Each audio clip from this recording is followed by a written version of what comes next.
ईद उल अजहा यानी बकरीद इस साल भारत में 17 जून को मनाई जा रही है। बकरीद इस्लाम के सबसे पवित्र त्योहारों में से एक माना जाता है।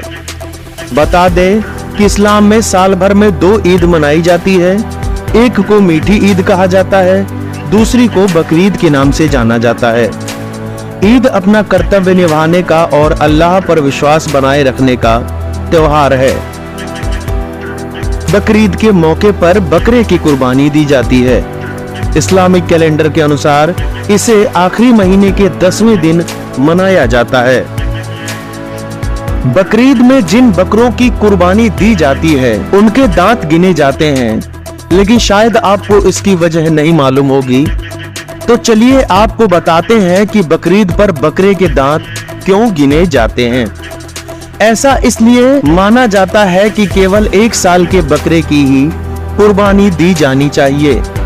इस वजह से यदि किसी बकरे के 2, 4 या फिर 6 दांत होते हैं तो ही उनकी कुर्बानी दी जाती है। ना ही नवजात और ना ही बुजुर्ग बकरे की कुर्बानी दी जाती है। ऐसे में यदि किसी बकरे के दांत नहीं है या फिर किसी बकरे के दांत 2, 4 या फिर 6 से ज्यादा है तो उसकी कुर्बानी नहीं दी जाती है। हजरत इब्राहिम के अल्लाह के प्रति अपने बेटे इस्माइल की कुर्बानी की याद में ये त्योहार यानी बकरीद मनाई जाती है। इसके जरिए दर्शाया जाता है कि हजरत इब्राहिम अल्लाह में सबसे अधिक विश्वास रखते थे।